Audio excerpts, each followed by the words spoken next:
Police at some points were Hey there, Hasan. This is Mitch with NBC. How are you? I'm good. How three are you? cars every few minutes. Thanks for making time for us. Can you just say your name for me, please? Created feeling Hasan like they didn't know what Piker. was going on.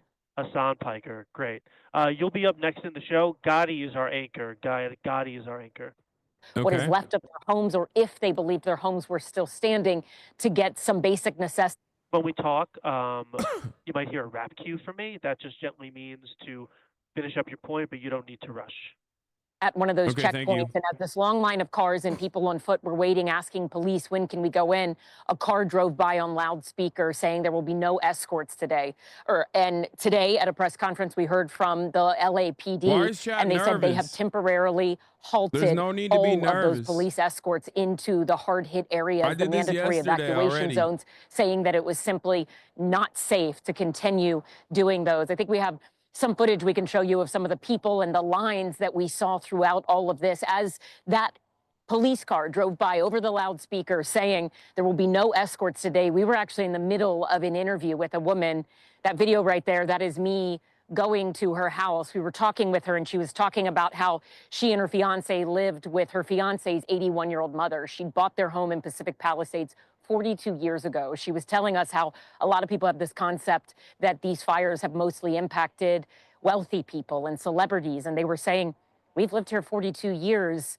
We don't have a lot of means. She worked for a nonprofit. Her fiance worked at a storage unit facility. The owner of the home was 81 years old, and she was saying how they didn't know what to do.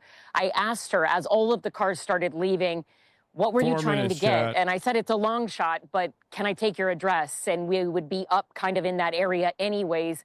We ended up being able to make our way to the house between live shots and went in, and she gave me really specific directions, texted me, telling me where things were located, and we were able to get some medicine and medical supplies that 3 81-year-old, minutes. her name was Judy, needed. And while I was in there, I also saw some family photos, and so I grabbed those because I thought maybe they would like to have those at where they're temporarily staying.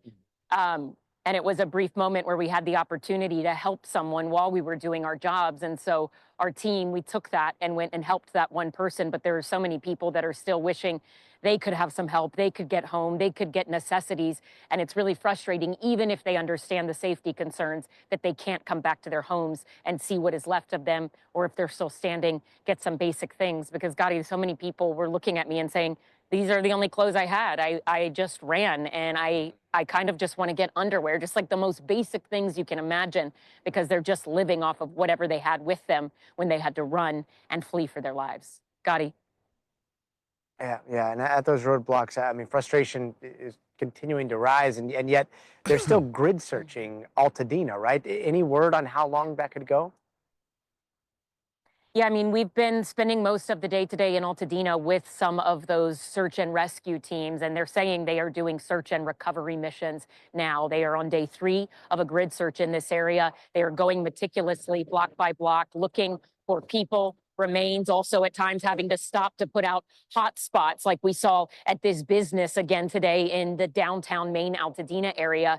They say that the fact that they're doing these search and recovery missions here is one of the other reasons why they simply can't let people back into these areas. Officials saying today, we are literally looking for the remains of your neighbors. They told us that they are prioritizing going to homes, locations where they had incomplete 911 calls, where someone had called 911 at the peak of the fires, seemingly in distress, and then that call disconnected. They're going to those homes and then also searching in areas where family members, loved ones have reported people as missing, to see if they can find them and most likely recover their remains. One thing that was horrific to hear, but they said one area where they really are About a minute away, and Gotti will bring you right in. on people. They look for water because that's the safest option. And they believe there are people who maybe did that and then didn't make it out. That death toll is expected to rise in the coming days. The question is how high, and the hope is that it won't be too much higher, but there are still at least 24 people unaccounted for and considered missing by fire and police officials here. Gotti.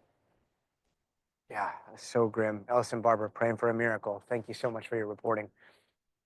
Meanwhile, as we talk about all these multi-million-dollar homes, there are some very important people on the fire lines who are finally getting to share their voice as well, in part thanks to a pretty big Twitch streamer, Hasan Piker. You might have already seen shots of inmates out there on the fire lines. Right now, there are like 900 to 1,000 of them. It's a program that's been around for a while here in California, but what is catching people's attention, well, part of it is the pay. It's like $10 a day. They can earn a little bit more when actively fighting fires, an additional $1 an hour during emergencies, and working in that program can also get them some time off their sentence and for some record expungement. But joining us now is Twitch streamer and YouTuber Hasan Piker. He lives out here in LA. He headed out to where they've been staging to help shed some light on what they do to help the rest of us out here. Hasan, thanks so much for being with you. But before we get into this, I do want to play a clip of this interview for viewers. It was a fascinating interview. I think you talked to a man by the name of Williams. Let's take a quick look. Right now they're on break, right? They're doing 24 hours off. But when you're back out there, you sleep out there. Yeah, absolutely. Right? So they give you like what? Like they give you gear and then they give you like sleeping This is gear. pretty much what you got right here. And then you got your Nomex on, your Nomex shirt on. But this That's is pretty it? much- Yeah, that's all. They don't give you any sleeping gear? No, not on the mountain. And Hasan, we've been with inmate crews. I've never seen them give such insight as they did with you. If you get a chance, anybody that's watching, they should check out your whole clip. What was your impression of what it's like for them and the work that they're doing right now? I had an incredible opportunity to be able to talk to these guys directly, uninterrupted, in a very real setting when they were on their 24-hour break. Because of the wonderful work that Scott Budnick, he's a Hollywood producer, and he started the Anti-Recidivism Coalition, is doing specifically with the incarcerated firefighters. And in that process, I found their experience to be very dignified from their own assessment. The fact that they were able to contribute back to their communities was something that they truly appreciated in terms of the opportunity. Although the conditions are still obviously very grim. And one of the major things that they brought up was, of course, the wages, as you guys also pointed out to. Right now, I believe it's around $24 a day when they're actively fighting wildfires. And I think that is one area that desperately needs improvement. Another thing that I was also shocked by was the fact that in order to be able to volunteer for this program, you actually leave prison and go to a conservation camp to get training, and then you remain there when you're not actively out in the field fighting fires. And one thing that they mentioned were the comparably much more humane conditions at conservation camps. Some of the inmates reported that they had access to weight training facilities and like actual real weights. Apparently, in California prisons, you don't have access to real weights any longer. And little things like that, I think, go a very long way in making inmates feel human again, and making inmates feel like real people rather than cogs in a machine. And I think that is tremendously helpful in rehabilitation and the rehabilitative process, and also helping them reintegrate back into society after they're done serving their time. Yeah, one of the most fascinating parts of the interview, I thought, was when you started to ask them about what this was like compared to what it's like in lockup. If we have some of that, can we play a little quick clip there? Is it better than being in prison or no? It's way better, because I was in a prison yard. I'm seeing guys get stabbed, get jumped, get beat up. The cops treat us like. But here, we get better treatment, right? They talk to us like humans. They talk to us like humans. We got a job. We're underpaid, but we got a job. Yeah. Feel me? And then the community comes out and shows us all kinds of love. We never received that growing up. We never received that kind of love, that kind of recognition in anything we've done. So now, doing this kind of stuff and all this love coming, that's life-changing. Yeah, we never received that growing up. I mean, like, again, this interview is absolutely fascinating. Do you think it's working?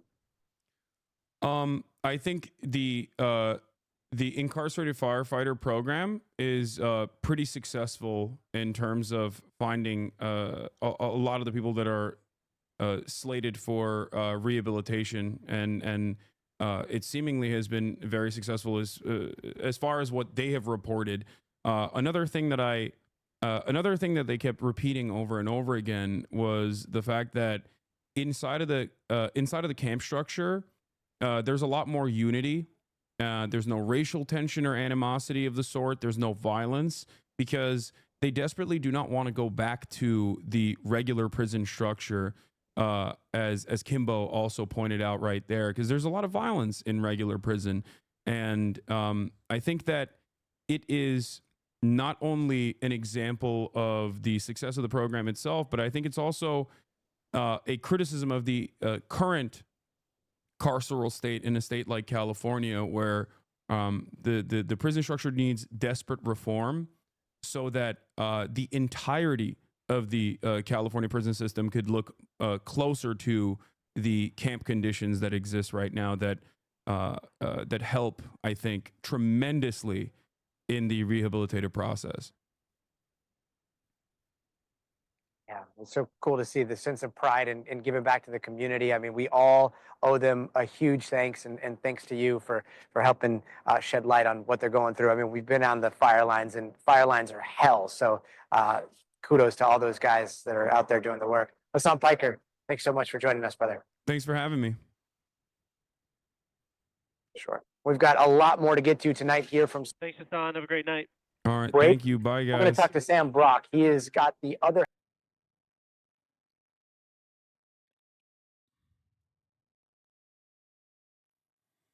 All right, and we're out. Okay, we're gonna talk about TikTok now. We'll talk about the TikTok ban with a TikToker, Christian Divine. Even though my mom is yapping right now, I can hear her in the background. It's kind